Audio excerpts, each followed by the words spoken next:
Welcome to another episode of The Brand Called You, a podcast and video show which brings you role models sharing their leadership lessons, knowledge, and experience and wisdom.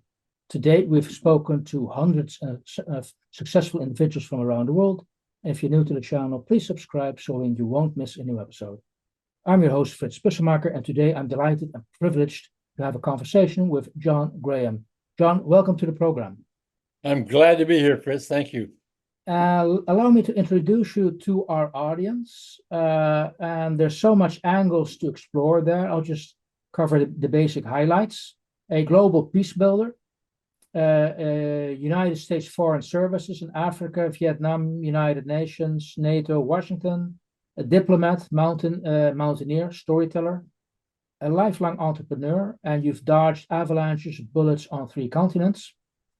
You are also the founder, executive director of the Giraffe Heroes Project, which I definitely want to talk about. And you've studied both on the East Coast and West Coast and down under. Basically, magna cum laude, geology at Harvard, master's at Stanford, at Adelaide. So much to cover. And I've just scratched the surface of what your background is. So in your honor, 2 things. We're going to talk about Alaska, so put on my Alaska t-shirt as one thing. And you have a background in mining engineering. Now, in Europe, when mining engineers meet, and I'm a mining engineer as well, once we find that out, we would say to each other, "Glück auf." Do you recognize that or not? Or is that too much a European thing to do? That's too much a European thing to do, huh? Good. Okay. Well, now you know, if you ever come across a mining engineer from Europe, Glück auf, that was said in the German mines to wish you good luck coming up again. Thank you. That's what it means. And when I look at your background, I don't even know where to start. There's so much things we can start off with. Because one of the things I'm curious about as a, fellow mountaineer, definitely not on your level, is you've done the first and basically the last ascent of Denali's North Wall when you were 20 years old.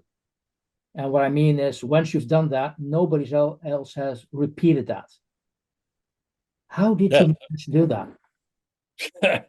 Well, it hasn't been repeated. Not only is it difficult, but it's insanely dangerous. The one party that tried, where there was a fatality and they had to retreat. But yes, it's been 60 years now. No one's done it. It's one of the most difficult and one of the highest mountain faces on the planet. It's higher top to bottom than anything on Mount Everest. And the climb up it in 1963 is an epic in North American mountaineering.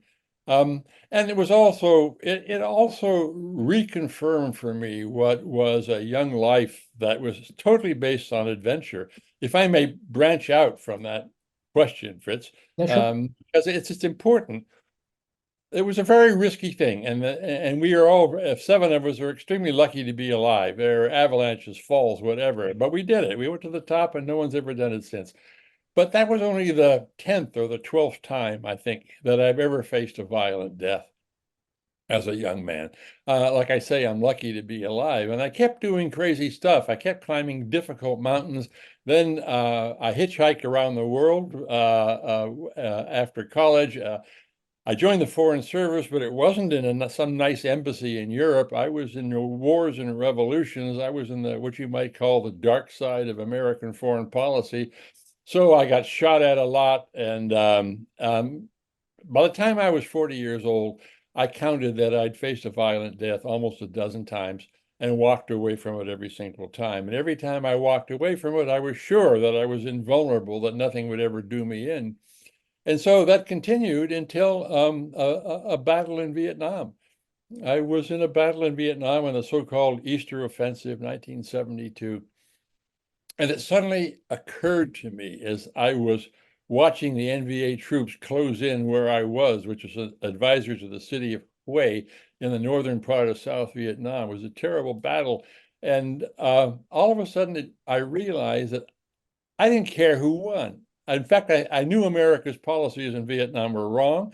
The only reason I was there as a civilian, by the way, not military, The only reason I was there was because of the adventure. I had all kinds of adventures, but I'd never been in a shooting war. So I went to Vietnam and I asked the State Department for the most difficult and dangerous assignment they had. They gave it to me, like I say, in Wayne, right up against the then demilitarized zone. And I found myself in this battle. And all of a sudden it occurred to me that I was there just for the adventure. But I was no longer a junior person. What I was doing was costing other people's lives. And it hit me like, Jesus, how could I have let my life become this shallow? It was a real turning point. John, I have to ask you the question why? Why ask for the most dangerous mission? Why climb the most dangerous wall in the world? What was your motivation? What drove you to do that?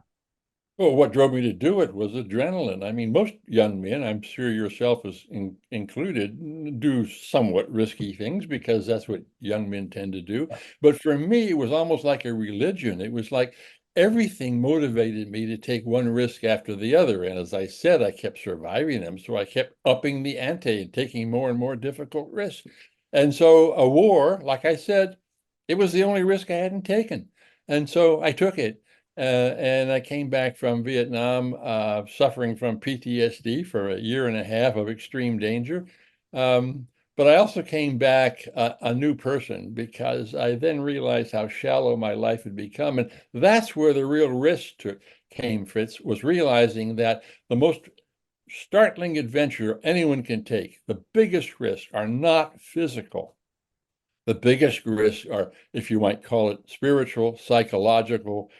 What I was risking was the risk of leading a full life, of looking around me and seeing that there were things I should do that were not so shallow. I had seen so much suffering on the planet. I could do something about that suffering.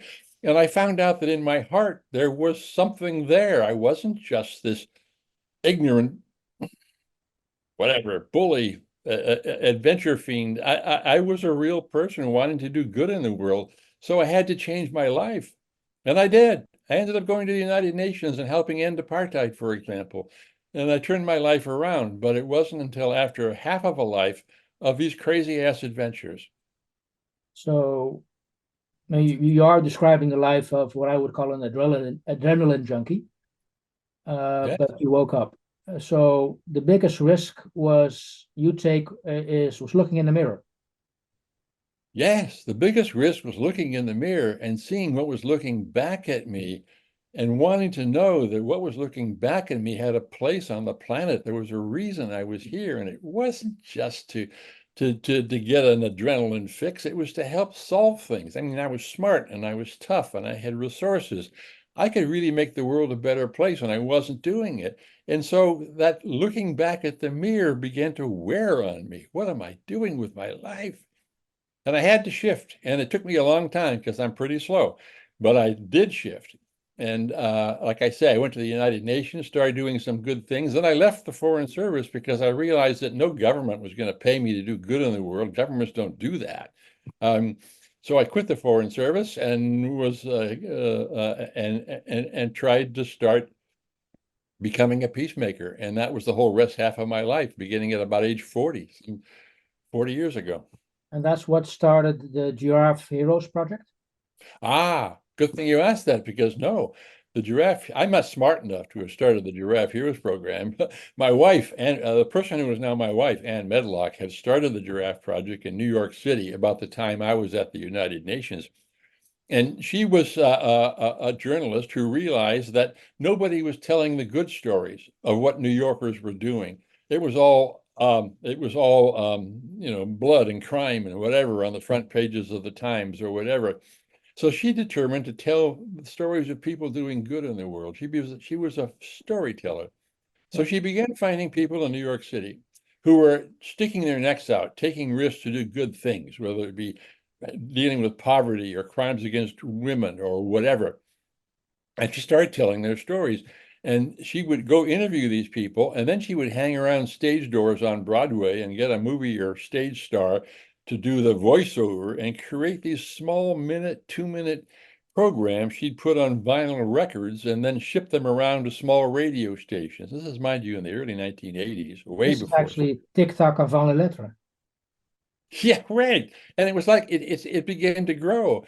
And I thought it was silly at first because I thought, since I was always a good speaker, I thought, oh, now that I'm on the side of the angels, all I have to do is give speeches and people will immediately embrace peace and goodness and stuff. Oh, I'm so naive. People change their behavior mostly, and people have discovered this for thousands of years. They change it because of role models. They change it because of stories they've heard of other people. And that's what Anne was doing. She was a storytelling. And just like the troubadours in the Middle Ages, by telling the stories of heroes, she was getting other people to be heroic. And I began to see the wisdom of what she was doing, and I joined her. I fell in love.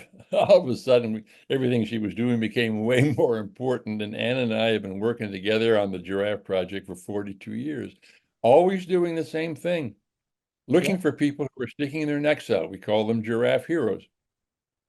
And then telling their stories. Now, of course, we don't use vinyl records. We use social media and all the latest advances.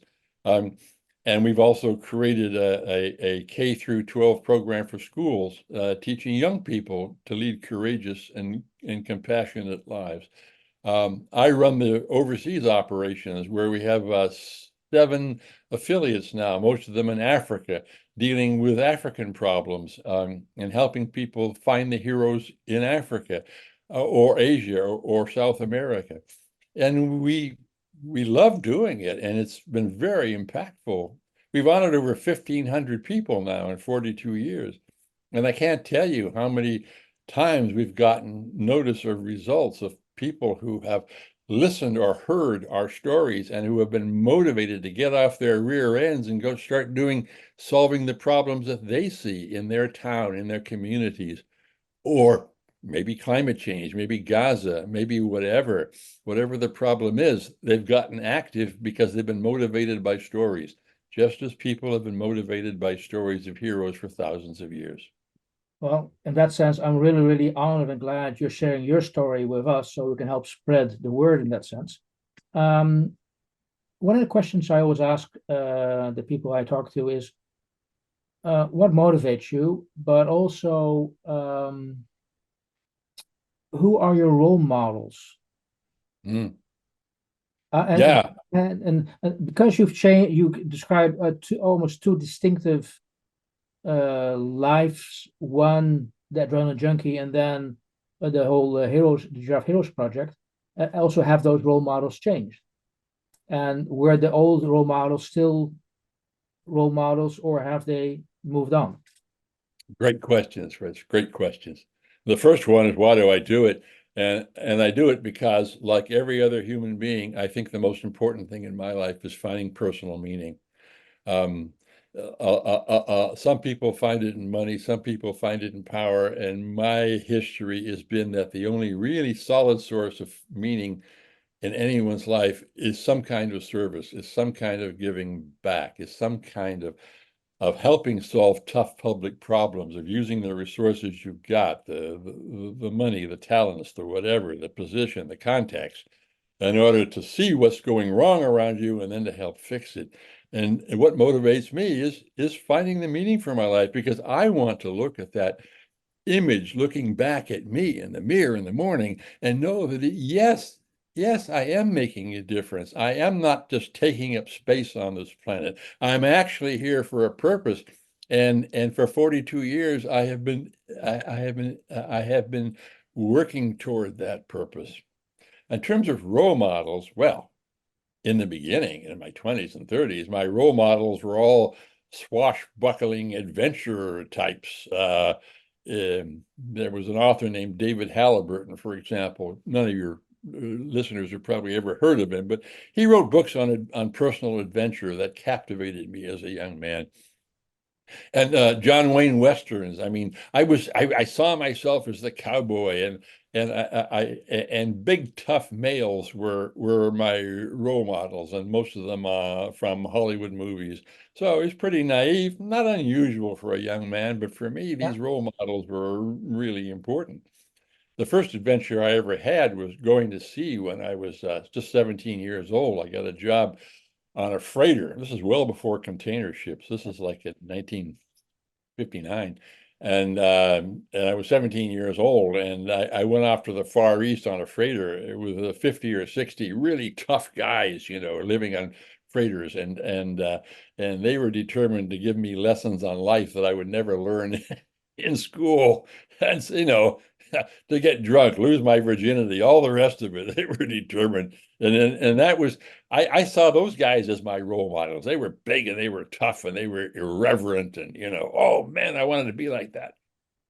So those are my models for the first most of the first half of my year. But then I began to realize that that they were pretty shallow too. They were pretty shallow. I mean, it's like, okay, fine.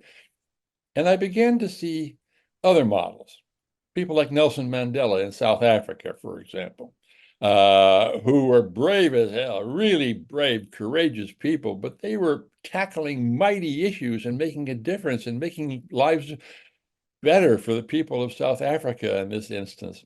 And so I began to drastically shift in who I would look toward as a model. And I looked toward people like Nelson Mandela, like Martin Luther King, we could name others, of people who were devoting their lives to service and taking enormous risks to do so. Now, I'm a risk taker, right? I'm an inveterate risk taker. I can't help myself. It's in my DNA. But what's important is not the risk you take, it's what you take the risk for. As a young man, I took those risks for the adrenaline rush. Yes, yes, yes. Let me climb up that mountain. Let me dodge that bullet. But then I realized that the real risks weren't physical, like I said. They were more spiritual. They were more psychological. They were the risk of putting everything I had, undergoing all kinds of challenges and criticism in order to do, if you will, the right thing, in order to make life better. So I joined the Giraffe Project, as we discussed. And I began also doing lectures and workshops all over the world, training activists. And it was dangerous work and it was risky. For example, I helped get rid of Robert Mugabe, the dictator in Zimbabwe, because the operation I was running in Zimbabwe I trained them as political activists, and we were a factor in getting rid of of Robert Mugabe and it was very risky because his secret police were chasing me all over Zimbabwe. It was pretty wild. I was thrown out of Egypt for training activists, and the military government was after me. I mean, I was still able to take the risk, but at least I was taking the risk for the right reasons. I was taking risks to make the world a better place, not a worse place. And that made all the difference in the world. And that's what I continue to do. I'm 81 now, so I'm not quite as quick or agile as I used to be, but I'm still very much the same person. That's also good to know that although obviously it's obvious there's been a number of years behind you, but the core is still the same. Question I have is, how do you then define and maybe redefine success through your life? Yeah. Yeah. How to define success? Well, I suppose as a young man, going back to the thread that I've been talking about for this whole interview, as a young man, the success was not getting killed, but maybe killing the person trying to kill me, or it was climbing to the top of some horrendous mountain wall without falling or getting killed. Success was telling my stories in front of lots of people, having people pat me on the back and say, "Oh, wow, Graham's this terrific adventurer. What a wonderful guy. Yes, yes, yes." That was success. Now my success might very well be a Zoom call, for example, helping a young activist in Uganda fight crimes against women in rural Uganda. Some places of Africa are the rights of women are non-existent, and terrible things happen to them, and they're harassed and brutalized. And I've helped activists in places like Sierra Leone, Uganda, and Zimbabwe save lives and change the power structures regarding women in Africa. That's a success. Maybe the success is is motivating someone who's stuck in a corporate job they hate, but they don't know how to proceed out of there. Maybe my success is talking to them. Maybe they're just one person in a ballroom full of 5,000 people that I'm talking to, but this person listens to what I'm talking about meaning and purpose, and listens to my stories. And that person then says, okay, I got it. I'm not going to stay in this stupid job any longer. I'm going to go try and solve this problem in front of me. And they do. And they leave that job and they start a nonprofit, or they work for a nonprofit, or they make some difference in the world. So for me, success now is almost like a one-on-one thing. Training activists, motivating people to take risks to make their world a better place on the subjects that are important to them. So it's a hugely different set of parameters for what's successful. For me, what's successful is making the world a better place, and to doing that by helping more and more people find the meaning of their lives through service, whatever that service might be. Okay. Now, so far you've described it as two distinctive different lives, but have there been experiences you have gained, I would say, in your first life, which you still take on board today? So, well, that was still very useful, what I've learned, and I'm still applying that knowledge. You bet there is. It's really funny how life works. I've had this early life, right? One adventure after the other. And what I've gained from that is an endless series of stories of near-death experiences, from sinking ships to being shot at, but whatever. Believe me, you and I could talk for 3 hours. And so I like to talk to tough audiences. There's no point in me talking to the converted. I mean, it's great. Lots of people are already doing the right thing, helping make the world a better place. They don't need me. They don't need me. The people that I want to talk to are business people, for example, who are convinced that their mission in life is to maximize profits in the third quarter or whatever. These are the people I want to talk to. These are people who are inherently skeptical of me because they regard me as a do-gooder. That's interesting. Why do you want to talk to this group of people? Yeah, because they're tough audiences, and I'm a tough guy, and I have a lot of experiences, and I'm really good at what I do. So why not maximize the challenge? Why take the easy pitch, if I may use a baseball metaphor? Why expect the ball to come slowly down the center of the plate where I can whack it out of the park? Better try to hit a wicked curveball, which is difficult to hit, and a home run is so much more meaningful. It's the challenge. I have these gifts, if I may say so. I do have these gifts. I'm a great speaker. I'm smart and I'm tough, and I have all these stories. So it's crazy for me not to use this. Now, a specific example. When I give a speech, for example, or I did, COVID pretty much shut me down. But when I would give a speech to one of these skeptical business audiences, if I was given 45 minutes, I would spend 40 minutes telling my adventure stories until every single one of them was on the edge of their seats. Wow, fantastic. And then when I had convinced them that I had done more dangerous things than the whole room full of them put together, I had a certain amount of trust built. They were leaning forward, listening to me. Then in the last 5 minutes of the speech, I would say, I don't find the meaning of my life in that kind of physical adventure any longer. I find it in doing good in the world. I find it in different things. And I'll start telling the stories of the Giraffe Heroes Project. And I'll say, look, I want to tell you the transition of my own life. And I go through what we've already talked about. I'll go through that battle in Vietnam. I'll go through the stuff I did at the United Nations on apartheid. I'll go through all the things in my life that made my life change. And I'll say, look, this transition from the first John to the second John is not unique to me. I think every single one of us is looking for meaning in their life. And we've all had opportunities that have shaken us up, that have possibly pointed to different directions in our lives. And a lot of us need some motivation to make the switch. And I'm hoping that in my talking to you, you'll see that perhaps something that I did, some motivation, something that motivated me might also apply to you.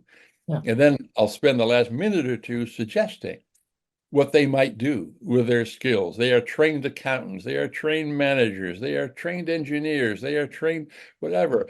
And they can use all of that, not just to make a buck, which is fine. I'm a capitalist. I have no problem making money, but they can do more than make money.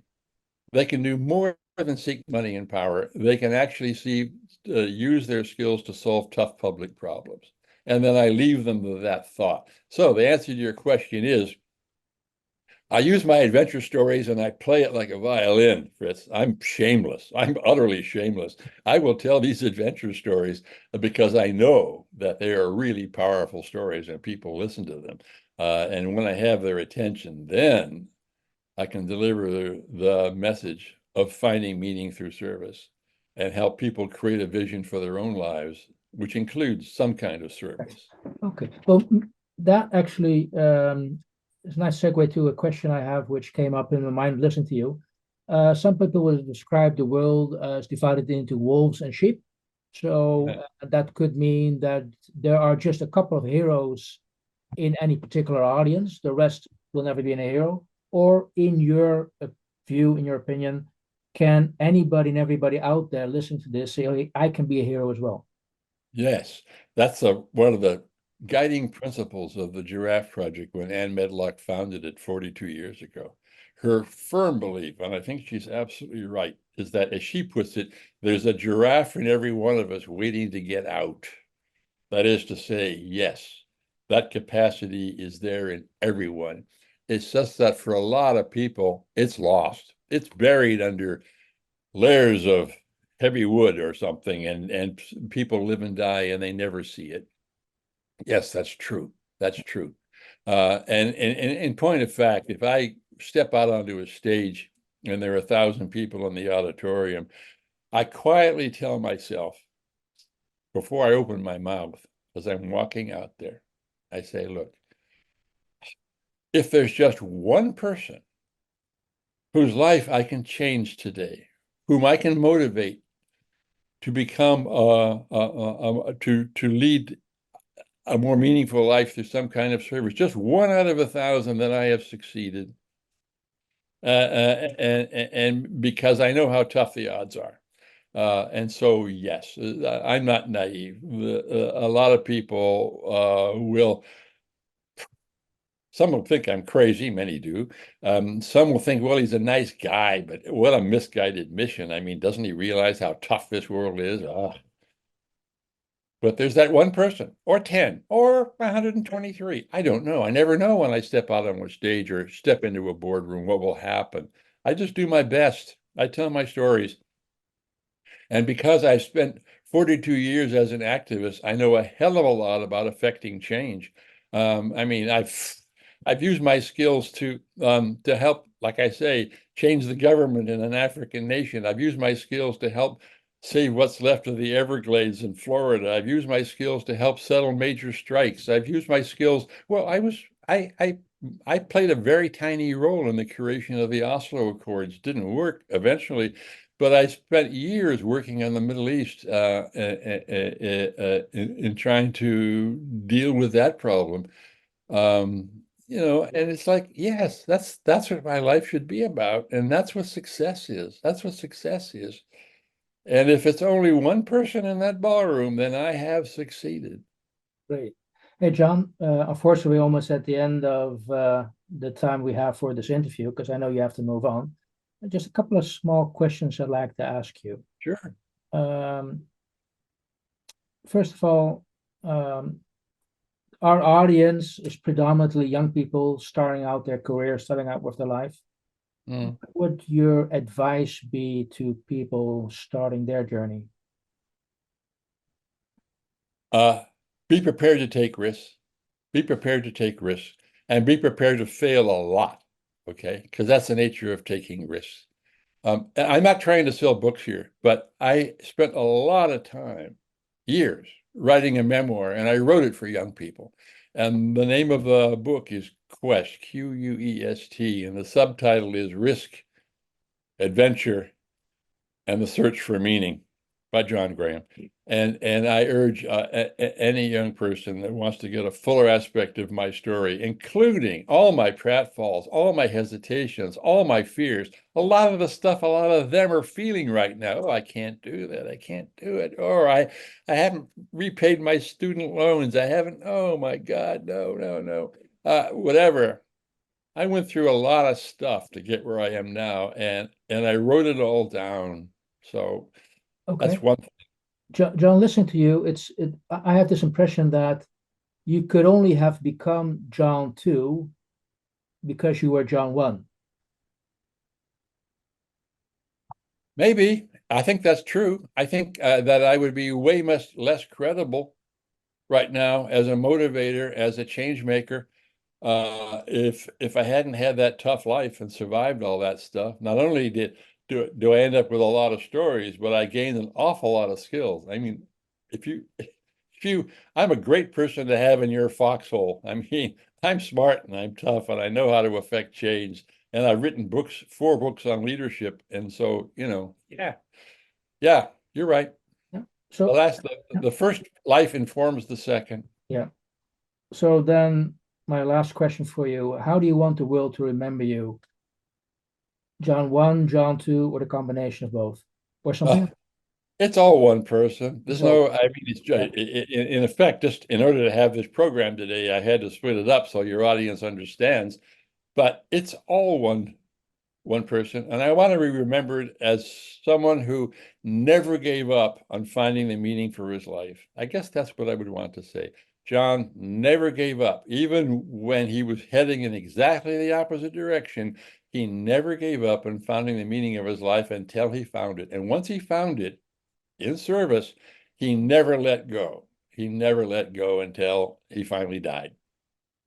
That's it. Meaning through service.